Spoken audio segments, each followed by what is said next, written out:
नमस्कार, F&O junction में आपका स्वागत है। आपके साथ मैं हूं मानसी दवे और भारतीय बाजार हफ्ते का पहला कारोबारी सत्र अच्छे खासे एक्शन के साथ इस वक्त इस हफ्ते की शुरुआत होती हुई 22,500 के पार इस वक्त निफ्टी खड़ा हुआ मजबूती के साइंस पॉइंट वाइज अगर देखेंगे करीब 125 अंकों की मजबूती, परसेंटेज वाइज भी अच्छे खासे एक्शन के साथ इस वक्त करीब आधे % की तेजी के साथ बेंचमार्क्स और साथ ही ब्रॉडर मार्केट्स में भी अच्छा खासा एक्शन देखने को मिल रहा है। वायदा बाजार के संकेत और वायदा बाजार में कहां पर ट्रेड्स बन रहे, इस पर विस्तार से इस पेशकश में आपसे बातचीत होगी। लेकिन इससे ठीक पहले बाजार पर भी एक नजर होनी चाहिए। बैंक निफ्टी में करीब 350 अंकों की मजबूती, निफ्टी और बैंक निफ्टी दोनों में ही अच्छा खासा एक्शन। फाइनेंशियल्स, फार्मा, ऑटो शेयरों से काफी हद तक बाजार को इस वक्त सपोर्ट मिलता हुआ आप देख पाएंगे। इसके अलावा एडवांस डिक्लाइन रेशियोज अगर देखेंगे, आज सुबह से हम देख रहे हैं एडवांसेस का पलड़ा भारी है और ये मजबूती जो है वो इंटैक्ट अब तक तो नजर आ रही है। उम्मीद यही करेंगे कि सेकेंड हाफ में भी मजबूती बिल्कुल जारी रहे। इस बीच फेयर इंडिकेटर इंडिया विक्स पर भी एक नजर होनी चाहिए और stock specific approaches and moves पर भी नजर होनी चाहिए और साथ ही ब्रॉडर मार्केट्स यानी कि मिड कैप स्मॉल कैप के खेमे में भी काफी अच्छा एक्शन। डिफेंसिव के तौर पर फार्मा लगातार कमान संभाले हुए, फार्मा हेल्थ के डायग्नोस्टिक के पूरा का पूरा पॉकेट बास्केट है जहां पर अच्छा खासा एक्शन देखने को मिल रहा है।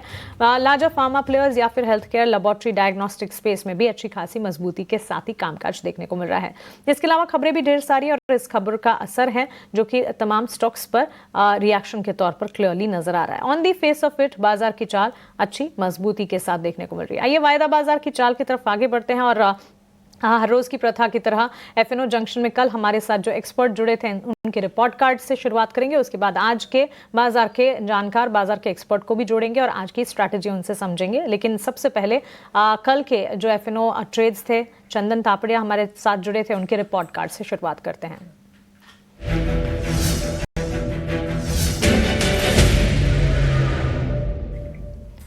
कल यानी कि लास्ट ट्रेडिंग सेशन यानी कि गुरुवार का सेशन, क्योंकि ट्रंकेटेड वीक था, शुक्रवार होली के चलते बाजार बंद थे। शुक्रवार को हमारे साथ एफएनओ जंक्शन में जुड़े थे चंदन तापड़िया और उन्होंने जो कॉल्स दी थी उनके रिपोर्ट कार्ड इस वक्त आप देख रहे हैं। गुरुवार के दाम से लेकर अब तक अगर आप देखेंगे वरुण बेवरेजेस ऑयल इंडिया में उन्होंने जो अपनी कॉल दी थी वहां से करीब 1.5 से 4% तक के रिटर्न्स। वरुण बेवरेजेस में आज अच्छा खासा एक्शन, ऑलमोस्ट 4% के रिटर्न्स उनके दिए हुए दाम से देखने को मिले हैं। वहीं 1.5% के रिटर्न्स ऑयल इंडिया में। ऑयल मार्केटिंग, ऑयल रिफाइनर्स पर लगातार हमारा फोकस था। पिछले हफ्ते हम आपको बता भी रहे थे कि कच्चे तेल की चाल का असर है जो कि इन तमाम प्लेयर्स पर बन रहा है और एक्सपर्ट्स के भी रेडार पर था और वो एक्शन आप देख रहे हैं। Report card USL, HDFC AMC और एलएनटी के तौर पर भी आप देख रहे हैं। सो क्लियरली इंडेक्स वाइज और स्टॉक वाइज वॉलेटाइल मार्केट में भी लगातार हमारे एक्सपर्ट्स जो स्ट्रैटेजी दे रहे हैं वो स्ट्रैटेजी बिल्कुल काम करती हुई नजर आ रही है। चलिए आगे बढ़ेंगे और अब आज हमारे साथ जो बाजार के एक्सपर्ट जुड़े हैं उनसे जानते हैं कि इस मार्केट में आज के लिए स्ट्रैटेजी रणनीति क्या बनाई जाए। इस बीच फरवरी की WPI के डेटा भी आपके स्क्रीन पर लगातार आप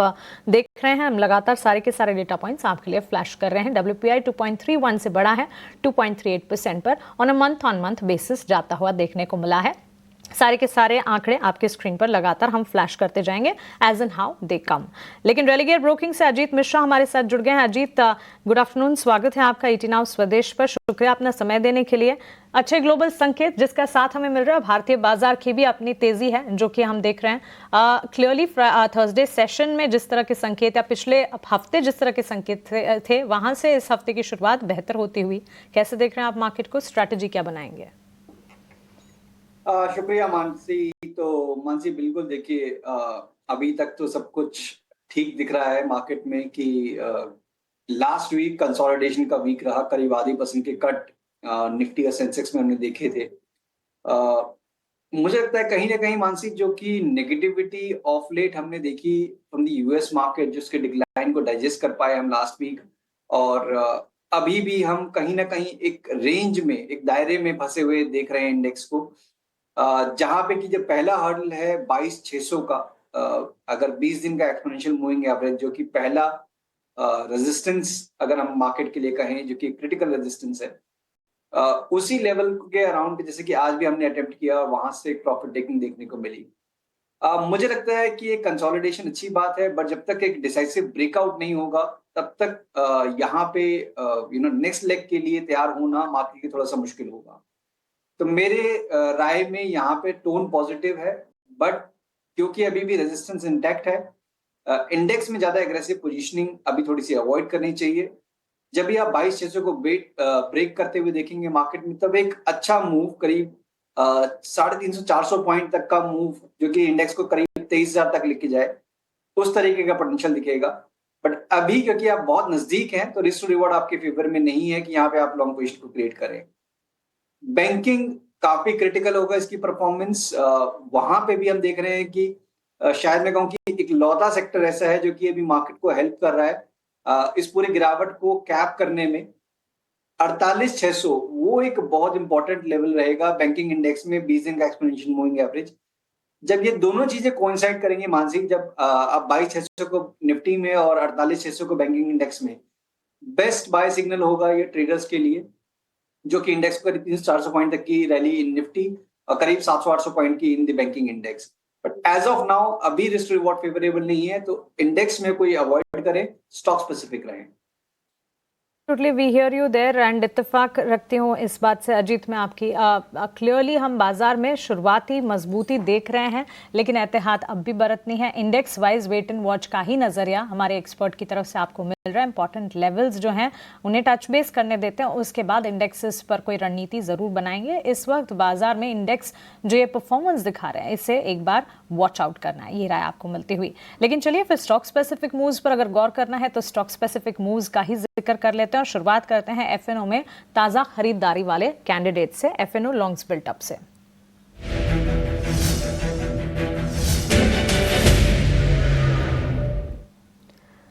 सो अजीत, कई सारे काउंटर्स है जहां पर हम ताज़ा खरीदारी देख रहे हैं, लेकिन अगर इनमें से सबसे ज़्यादा मजबूती वाले चुने तो एक तो बजाज ट्विंस में से बजाज फिनसर्व है जहां पर 3.5% तक की तेज़ी नज़र आ रही है। मुथूट फाइनेंस ऑफकोर्स खबर है और इस खबर का असर सुबह से ही बनता हुआ बिजनेस अपडेट आए हैं मुथूट फाइनेंस के, उसके बाद ये मजबूती। गोल्ड लोन AUM करीब 1 लाख करोड़ के पार जा चुकी है। सो पॉजिटिव न्यूज़ फ्लो, और इन दिनों हम देख रहे हैं गोल्ड के प्राइसेस में भी अच्छा खासा एक्शन देखने को मिल रहा है। और इसी लिस्ट में वोल्टास को भी जोड़ा है हमने, जहां ताज़ा खरीदारी इस वक्त होती हुई नजर आ रही है। तीनों स्टॉक्स जहां एफएनओ में लॉन्ग्स बिल्टअप के कैंडिडेट्स बन रहे हैं, सबसे स्ट्रॉन्गेस्ट कैंडिडेट्स बन रहे हैं, आपकी राय किन पर बनेगी? बिल्कुल मानसी, देखिए यहाँ पे जैसे कि हमने बताया कि बैंकिंग एक इम्पोर्टेंट इंग्रेडिएंट होगा मार्केट के नेक्स्ट लेग के ट्रिगर के लिए। बट वहीं पे अगर आप फाइनेंशियल बास्केट को देखेंगे तो वहां पे वैसे भी अच्छी परफॉर्मेंस चल रही है। आप बजाज ट्विंस की बात करिए, चोला की बात करिए, श्रीराम फाइनेंस, मुथूट, मनापुरम, ये सभी काउंटर्स आपने देखा है कि इन्होंने कुछ खास पार्टिसिपेट नहीं किया नेगेटिव साइड पे। इनफैक्ट पिछले करीब 3-4 अगर हफ्तों की देखिए मूव, तो आउट परफॉर्मेंस दिखा रहे हैं कंसिस्टेंटली। तो डेफिनेटली बजाज ट्विंस में से, जैसे बजाज फिनसर्व में अब एक कंसोलिडेशन के बाद एक ब्रेक देखने को मिला है। वॉल्यूम्स बहुत स्ट्रांग है, ऑलमोस्ट 2 टाइम्स 3 टाइम्स अभी ऑलरेडी हो चुके हैं एवरेज वॉल्यूम के, 10 दिन का एवरेज वॉल्यूम। तो इंडिकेशन तो यही है कि यहाँ से ये एक पॉज जो था कंसोलिडेशन का वो एंड होना चाहिए, और 1830 के स्टॉप लॉस के साथ करीब 1960 तक के टारगेट्स के लिए बजाज फिनसर्व को आप बाय कर सकते हैं। नो डाउट, जैसे कि हमने बात की कि मुथूट, मनापुरम, यहाँ पे भी काफी स्ट्रॉन्ग ट्रैक्शन। मुथूट में सबसे अच्छी बात यह है कि अपने रिकॉर्ड हाइस के पास है, बट यहाँ पे फ्रेश बाइंग के लिए मेरे साथ थोड़ा सा वेट करना पड़ेगा, बिकॉज इनिशियल अपटिक के बाद ही आप रिकॉर्ड हाइस के पास आ गए हैं। थोड़ा बहुत यहाँ पे कंसोलिडेशन अगर आपको देखने को मिलता है या एक डिप देखने को मिलता है करीब 2250 के पास, वहां पे एक अच्छा बाइंग का जोन होगा 2200 के स्टॉप लॉस के साथ 2350 तक के टारगेट्स के लिए। वोल्टास यहाँ पे भी देखिए अच्छी परफॉर्मेंस रही है, हाल फिलहाल में आउट परफॉर्मेंस रही है, बट यहाँ पे आपके मेजर रेजिस्टेंस जो कि लॉन्ग टर्म एवरेजेस के प्लेस हैं करीब 1500 के पास, वो काफी नजदीक है। तो यहाँ रिस्क रिवॉर्ड फेवरेबल नहीं है। तो बजाज फिनसर्व और जो आपका मुथूट फाइनेंस, ये दोनों काउंटर आप कंसीडर कर सकते हैं for long trades. Okay, so clearly ये दोनों काउंटर्स पर नज़र होनी चाहिए। मुथूट फाइनेंस, बजाज फिनसर्व, दोनों पर स्ट्रैटेजीज जो है अजीत की आपके स्क्रीन पर आप देख रहे हैं। 2350 के टारगेट्स यहाँ से नज़र आ रहे हैं। मुथूट फाइनेंस में मजबूती है और मजबूती जारी रहेगी, और बजाज फिनसर्व में भी 1960 के लेवल्स आगे और तेजी की तरफ बढ़ते हुए नजर आ सकते हैं। 1868 के लेवल्स पर फिलहाल ये ट्रेड करता हुआ। ताज़ा खरीदारी की ही लिस्ट अगर देखें, इस लिस्ट में एक्सचेंज एंसिलरीज भी शामिल हैं, जैसे कि MCX। अजीत, क्विक व्यू आपसे इस पर भी जानना चाहेंगे। करीब 5% का इजाफा देखने को मिला है, और शॉर्ट कवरिंग के कैंडिडेट्स में एंजल वन जैसे काउंटर्स हैं। इनफैक्ट चंबल फर्टिलाइजर और बायोकॉन को भी इसमें जोड़ना चाहिए। अच्छी खासी मजबूती के बीच इन स्टॉक्स में शॉर्ट्स कवर होते हुए नजर आ रहे हैं। Chambal fertiliser, Biocon, Angel One, MCX, ये सारे स्टॉक्स में से कोई अगर पिक करना चाहें आप। बिल्कुल मानसी, देखिए इनमें से दो स्टॉक्स मेरी रिकमेंडेशन भी हैं, तो डेफिनेटली मैं उनको हाईलाइट करना पहले चाहूंगा। Biocon pharma as a pack, यहाँ पे एक अच्छी रिकवरी देखने को मिल रही है। इंडेक्स में सिलेक्टिव स्टॉक्स में काफी स्ट्रॉन्ग ट्रैक्शन है, तो एंटिसिपेशन ये है कि ये रिकवरी फर्दर स्ट्रेंथन होगी। बायोकॉन में करीब 342 तक के लेवल्स एंटिसिपेटेड हैं, 325 के स्टॉप लॉस के साथ यहाँ पे आप लॉन्ग पोजीशन बना सकते हैं। चंबल फर्टिलाइजर एक कंसिस्टेंट परफॉर्मर रहा है इस पूरे डिक्लाइन में। स्टॉक अपने रिकॉर्ड हाइस के पास कंसोलिडेट करके एक नए ब्रेक के तैयारी कर रहा है, तो हर एंगल से चंबल फर्टिलाइजर में जो रिलेटिव स्ट्रेंथ है वो यही इंडिकेट कर रही है कि मोमेंटम आने वाले टाइम में कंटिन्यू रहेगा। करीब 6 तक के लेवल्स एंटिसिपेटेड हैं 565 के स्टॉप लॉस के साथ। उसके अलावा जैसे आपने बताया एमसीएक्स में, तो एमसीएक्स में एक अच्छी रिकवरी हुई है काफी शार्प डिक्लाइन के बाद, बट यहाँ पे आप रेजिस्टेंस के पास आ चुके हैं, तो मेरे हिसाब से जिनके पास लॉन्ग पोजीशन है या फिर जो कि हायर लेवल्स पे फंसे हुए हैं, थोड़ा बहुत पोजीशन को यहाँ पे आपको हल्का करना चाहिए। एंड लास्टली एंजल वन, यहाँ पे भी देखिए काफी डैमेज ऑलरेडी हो चुका है, एक मार्जिनल रिकवरी है बट अभी तक ट्रेंड चेंज नहीं हुआ है, तो यहाँ पे भी रिकमेंडेशन होगी कि कोई फ्रेश पोजीशन आप अवॉइड करें। ठीक है, सो क्लियरली शॉर्ट कवरिंग के कैंडिडेट्स पर ये एक राय बनती हुई दिख रही है। एंड इनफैक्ट अजीत, इसी लिस्ट में केपीआईटी टेक्नोलॉजीज पर आपसे एक राय जरूर जानना चाहूंगी, बिकॉज आईटी सेक्टर आज बैकसीट पर है। हम देख रहे हैं आईटी मेजर्स एंड ज़्यादातर आईटी कंपनियों में एक्शन इतना नहीं है जितना बाकी क्षेत्रों में नजर आ रहा है, लेकिन केपीआईटी टेक्नोलॉजीज दिन की शुरुआत से ही अच्छा खासा एक्शन दिखा रहा है, करीब 4.5% के मूव्स हैं। बिल्कुल, देखिए यहाँ पे इनफैक्ट जिस तरीके से आज स्टॉक में रिकवरी है, ये इंपॉर्टेंट होगा कि ये क्या रिकवरी एक्सटेंड करेगी 1300 के पार भी, अदरवाइज यहाँ पे एक शॉर्टिंग पिवट दोबारा से फॉर्म हो जाएगा। और बिल्कुल जैसे आपने बताया कि आईटी थोड़ा सा बैकफुट पे है, मुझे लगता है कि सेक्टोरल परफॉर्मेंस अभी भी वही इंडिकेट कर रही है, बिकॉज पहले बैंकिंग और आईटी ऐसे थे जो कि रिलेटिवली हायर स्ट्रेंथ दिखा रहे थे in this entire decline, but अब केवल बैंकिंग रह गया है, तो मेरे हिसाब से आईटी में अंडर परफॉर्मेंस नियर टर्म में कंटिन्यू रह सकती है। तो ट्रेडर्स के लिए अभी आईटी को अवॉइड करना ही ज्यादा बेटर स्ट्रेटजी होगी। इस सेक्टर को अवॉइड करें, यही स्ट्रैटेजी इस वक्त बनती हुई ट्रेडर्स के लिए। और भले स्टॉक्स में पर्टिकुलरली केपीआईटी टेक में एक एक्शन है, लेकिन बैकसीट पर पूरा सेक्टर इस वक्त। निफ्टी आईटी इंडेक्स में भी हम देख रहे हैं लाल निशान के साथ बिकवाली का दबाव मजबूत बाजार में भी नजर आ रहा है। इस सेक्टर पर फिलहाल अवॉइड की ही राय बनती दिखेगी। लेकिन मुथूट फाइनेंस जिसका जिक्र अभी अभी हमने किया, अजीत की स्ट्रैटेजी भी रही उस पर और मजबूती के साइंस इंटैक्ट रहने की बात भी कही उन्होंने। अच्छे बिजनेस अपडेट है जिसका असर देखने को मिला है, करीब 4% तक की मजबूती इस वक्त भी नजर आ रही है। लेकिन बिजनेस अपडेट में गोल्ड लोन एयूएम के अलावा और कौन सी इंपॉर्टेंट चीजें हैं, सारे टेकअवेज जानना आपके लिए जरूरी है। और ये टेकअवेज को कोलेट किया है अभिषेक ने, आइए उनसे जानते हैं। अभिषेक बताइए।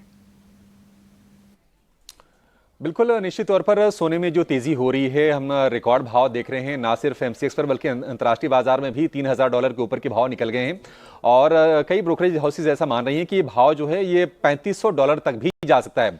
मैक्वारी की एक रिपोर्ट आई है और उसके चलते हम देख रहे हैं कि मुथूट को सपोर्ट मिल रहा है।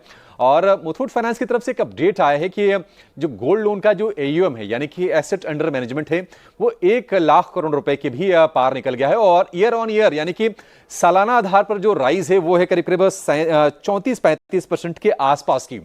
जॉर्ज अलेक्जेंडर मुथूट कंपनी के एमडी हैं, उनका कहना है कि लेंडर्स का, कस्टमर्स का, इन्वेस्टर्स का कंपनी में भरोसा लगातार कायम है और वो जो शेयर होल्डर हैं उनकी वैल्यू बढ़ाने के लिए और उनकी ग्रोथ को बढ़ाने के लिए वो प्रतिबद्ध हैं। अगर हम कंसोलिडेटेड एयूएम की बात करें तो वो 1,10,000 करोड़ रुपए के भी पार निकल गया है। सोना लगातार चमक रहा है क्योंकि सेफ हेवन डिमांड बढ़ रही है। सेफ हेवन डिमांड क्यों बढ़ रही है? क्योंकि डोनाल्ड ट्रंप की तरफ से टैरिफ को लेकर, ट्रेड को लेकर नए रेस्ट्रिक्शंस, नई पॉलिसीज वो लेकर आ रहे हैं और उसके चलते सुरक्षित निवेश की मांग सोने की बढ़ रही है। हमने कल देखा है कि भाव जो है निकल गया है $3000 के ऊपर कॉमेक्स पर और लगातार ऊपरी स्तर पर टिके हुए हैं। एमसीएक्स पर शुक्रवार को सोने ने 88,280 रुपए का रिकॉर्ड बनाया है। तो अगर सोना मजबूत है तो सोने को जब हम गिरवी रखते हैं तो उनकी प्राइस ज्यादा मिलती है। तो उसके चलते हम देख रहे हैं कि गोल्ड लोन की तरफ लोगों का रुझान बढ़ा है और कंपनी का यह कहना है कि एनबीएफसीज या फिर फिनटेक प्लेटफॉर्म के जरिए कंपनी लोगों को लोन मिलने में थोड़ी दिक्कतें हो रही हैं और इसका फायदा गोल्ड लोन के क्षेत्र में कंपनी को मिल रहा है। जैसा कि आप बता रही थी कि इस साल अब तक अगर हम मुथूट फाइनेंस के शेयर की चाल की बात करें तो 3% के आसपास की ही तेजी है। हालांकि बाजार की अगर आप चाल देखेंगे तो ये 3% भी ज्यादा लगेगा। अगर आप 6 महीने की बात करें 12.5%, लेकिन अगर 1 साल की अवधि की बात करें तो इंडेक्स को बड़े मार्जिन से मुथूट फाइनेंस ने आउट परफॉर्म किया है। करीब 70% के आसपास के रिटर्न्स जनरेट करके कंपनी ने दिए हैं। मुथूट फाइनेंस काफी दमखम वाली कंपनी है। गोल्ड फाइनेंसिंग की बात करें तो भारत की ये सबसे बड़ी कंपनी है और गोल्ड ज्वेलरी के बदले ये पर्सनल लोन देती है कंपनी, बिजनेस लोन देती है। और एक और बड़ा इंटरेस्टिंग अपडेट आया है कि पिछले 9 महीने में कंपनी ने करीब करीब 14.25 लाख नए ग्राहक भी जोड़े हैं। अगर हम नतीजों की बात करें, जो नतीजे आए थे तीसरी तिमाही के, तो मुनाफे में 33% और एनआई में करीब करीब 43% के आसपास की ग्रोथ दिखी थी। लेकिन सोने की जो चमक है, लोग कहीं ना कहीं हो सकता है कि जिसको अगर अब शादी ब्याह के लिए बाइंग करनी हो वो थोड़े परेशान जरूर होंगे, लेकिन जिनके पास सोना है उनकी वैल्यू निश्चित तौर पर बढ़ती हुई दिख रही है और उसका फायदा मुथूट फाइनेंस के निवेशकों को भी मिल रहा है। ओके, मजबूत बिजनेस अपडेट और उसका फायदा और स्टॉक में भी उसका एक रिएक्शन इस वक्त आप देख रहे हैं, करीब 4% की तेजी मुथूट फाइनेंस में। शुक्रिया अभिषेक की सारी जानकारी के लिए। ऑन दिस नोट, एक बाजार के जाने माने एक्सपर्ट हमारे साथ जुड़े हुए हैं और ताज़ा बिकवाली के कैंडिडेट्स स्टॉक्स जहां पर गिरावट हावी हो रही है, इसका रुख एक बार कर लेते हैं। फ्रेश शॉट्स के कैंडिडेट्स में सबसे आगे एयू स्मॉल फाइनेंस, वहीं ब्रिटानिया, हीरो मोटो कॉर्प। अब हम देख रहे हैं कि कंजम्पशन स्पेस में तो एक्शन है, लेकिन ब्रिटानिया जैसे काउंटर जहां पर बिकवाली का दबाव देखने को मिल रहा है अजीत, तो इसके अलावा एयू स्मॉल फाइनेंस बैंक भी है और हीरो मोटो कॉर्प भी है। ऑटोमोबाइल स्पेस में भी कुछ तमाम प्लेयर्स है जहां पर हम एक्शन नहीं देख पा रहे। इस लिस्ट में हीरो मोटो कॉर्प शामिल है। कैसे देख रहे हैं ताज़ा बिकवाली के इन कैंडिडेट्स को आप? बिल्कुल, देखिए यहाँ पर मानसी, एयू बैंक जैसे कि बैंकिंग के एकदम विपरीत जिस तरीके से हम देख रहे हैं स्टॉक में परफॉर्मेंस, मींस अपने 52 वीक लोज के पास ये स्टॉक ट्रेड करता हुआ, अपने रीसेंट स्विंग लो के पास ट्रेड करता हुआ, तो डेफिनेटली इंडिकेशन अच्छे नहीं है। जिस तरीके से स्टॉक में काफी लंबे टाइम तक कंसोलिडेशन का टोन था, उसके बाद एक ब्रेकडाउन आया, तो पॉसिबली यहाँ पे आपको ये प्रेशर शायद कंटिन्यू करते हुए नजर आए और करीब 460 तक के लेवल्स यहाँ पे पॉसिबल हैं कि आपको देखने को मिल जाए। बट क्योंकि स्टॉक में जो अभी हाल फिलहाल की जो गिरावट है काफी वर्टिकल रही है, फ्रेश शॉर्टिंग की रिकमेंडेशन नहीं दूंगा, बट जिनके पास लॉन्ग पोजीशन है उनको यहाँ पे थोड़ा सा ज्यादा कॉशन रखना चाहिए। मींस अगर ये इस बार 490 के नीचे आता है तो एक बार पोजीशन थोड़ा हल्का करना चाहिए। शायद आपको यहाँ पे 7-8% का और डिक्लाइन देखने को मिल जाए आने वाले दिनों में।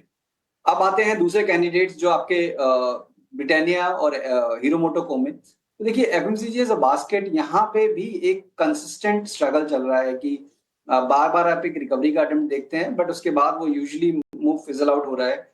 अगर आप कुछ नाम एक्सक्लूड कर दें इस लिस्ट में से, जैसे मैरिको हो गया, गुजर सीपी हो गया, यहाँ पे थोड़ा सा स्ट्रेंथ बना हुआ है कंपैरेटिवली, ज्यादातर काउंटर्स आपको इस तरीके से नजर आएंगे। तो ब्रिटानिया में डेफिनेटली पॉसिबिलिटी है कि करेक्शन शायद दोबारा से आपको रिज्यूम होते हुए नजर आए, तो यहाँ पे आप शॉर्ट पोजीशन बना सकते हैं 4760 के स्टॉप लॉस के साथ, करीब करीब 4550 तक के टारगेट्स के लिए। And lastly on the list hero मोटोको। तो देखिए टू व्हीलर स्पेस में भी कहीं ना कहीं एक यही ट्रेंड चलता आ रहा है कि एक्सट्रीम ओवरसोल्ड पोजीशन है, बट प्राइस वाइज करेक्शन रुक नहीं रहा है। बट क्योंकि एक्सट्रीम ओवरसोल्ड है और बहुत मेजर एवरेजेस यहीं पे पास में प्लेस्ड हैं, अगर आप 3500 के जोन की बात करें तो इन लेवल्स के पास यहाँ शॉर्टिंग करना रिस्क रिवॉर्ड फेवरेबल नहीं बन रहा है। बट जिनके पास एग्जिस्टिंग पोजीशन है वो एक बार डेफिनेटली एग्जिट कर ले, बिकॉज रिवर्सल के भी साइन नहीं है। तो इन तीनों कैंडिडेट में से ब्रिटानिया केवल एक ऐसा है जहां पे कि क्लियर एक शॉर्ट की पॉसिबिलिटी दिख रही है। ओके, तो चलिए ये राय इस वक्त जहां बिकवाली है उस पर उन पर्टिकुलर काउंटर्स पर। अजीत, आपकी तरफ से आपके स्टॉक स्पेसिफिक रिकमेंडेशंस अब हम जानना चाहेंगे। बिल्कुल, देखिए जैसे हमने बात की थी मानसी की, बायोकॉन और चंबल फर्टिलाइजर दोनों ही नाम काफी अच्छा परफॉर्म कर रहे हैं। बायोकॉन में हाल फिलहाल में ही एक रिकवरी देखने को मिली है, जैसे कि फार्मा काउंटर्स में हम देख रहे हैं सेलेक्टिव स्टॉक्स में काफी स्ट्रॉन्ग ट्रैक्शन, तो यहाँ पे डेफिनेटली आप फोकस कर सकते हैं 342 तक के टारगेट्स के लिए। और चंबल फर्टिलाइजर यहाँ पे तो आउट परफॉर्मेंस काफी टाइम से चली रही है, स्टॉक अपने रिकॉर्ड हाइस के पास कंसोलिडेट करके एक नए ब्रेक के लिए तैयारी कर रहा है, तो यहाँ पे करीब 610 के टारगेट्स के लिए आप लॉन्ग कर सकते हैं 565 के स्टॉप लॉस के साथ। एब्सोल्युटली। सो बायोकॉन, चंपल फर्टिलाइजर दोनों अजीत अमित शाह के रेडार पर है और उनकी लिस्ट में शुमार है। दोनों स्टॉक्स पर उनकी रणनीति स्ट्रैटेजी आपकी स्क्रीन पर आप देख रहे हैं। अजीत, क्विकली लॉन्ग्स अनवाइंडिंग के कैंडिडेट्स पर भी आपका टेक जानना चाहेंगे। एक तो सीडीएसएल और दूसरा बंधन बैंक, दोनों प्लेयर्स में बिकवाली का दबाव है। एक्सचेंज एंसिलरी की ज्यादातर स्टॉक्स आज अच्छा खासा काम कर रहे हैं, लेकिन सीडीएसएल के स्टॉक प्राइस को देखें करीब 1.25% की गिरावट। इसी तरह बंधन बैंक में भी 1-1.5% की बिकवाली। अब देखिए बंधन बैंक भी देखिए अंडर परफॉर्म ही कर रहा है, तो एयू बैंक, आरबीएल, बंधन बैंक, ये सारे ही काउंटर्स आपको एक सेम ट्रेंड में नजर आएंगे अगेंस्ट टू व्हाट जो मेजर प्राइवेट बैंक्स जहां पे की स्ट्रेंथ दिखा रहे हैं। यहाँ पे शॉर्टिंग की अपॉर्चुनिटी दिख रही है, बिकॉज जो अभी हाल फिलहाल में अटेम्प्ट हुआ था अपने शॉर्ट टर्म एवरेजेस को रिक्लेम करने का, वो फेल हुआ है और पॉसिबली यहाँ पे आपको करीब 132-30 तक के लेवल्स देखने को मिल सकते हैं। तो यहाँ पे शॉर्टिंग रिकमेंडेशन के लिए 142 के स्टॉप लॉस के साथ आप शॉर्ट बना सकते हैं। वहीं पे सीडीएसएल एक्सट्रीम ओवरसोल्ड है, नो डाउट प्राइस वाइज हमने कुछ खास रिकवरी देखी नहीं है, बट मुझे लगता है कि एक कंसोलिडेशन की पॉसिबिलिटी ज्यादा है यहाँ पे इन कंपैरिजन टू कि कोई मेजर डिक्लाइन देखने को मिले। तो यहाँ पे मेरी रिकमेंडेशन होगी कि अभी अवॉइड करें, एक बार कोई रिकवरी आती है 1150, वहां पे जाके एक बार देखना पड़ेगा कि ये सस्टेनेबल्स आ रही है कि नहीं आ रही है, accordingly we can take a call. बिल्कुल, अजीत बहुत शुक्रिया आपका हमारे साथ जुड़ने के लिए, सवालों के जवाब देने के लिए और स्टॉक स्पेसिफिक अपने रिकमेंडेशंस भी हमारे साथ शेयर करने के लिए। Have a nice day to you. Thank you. और इसी के साथ एफएनओ जंक्शन को हम यहीं समेटने जा रहे हैं।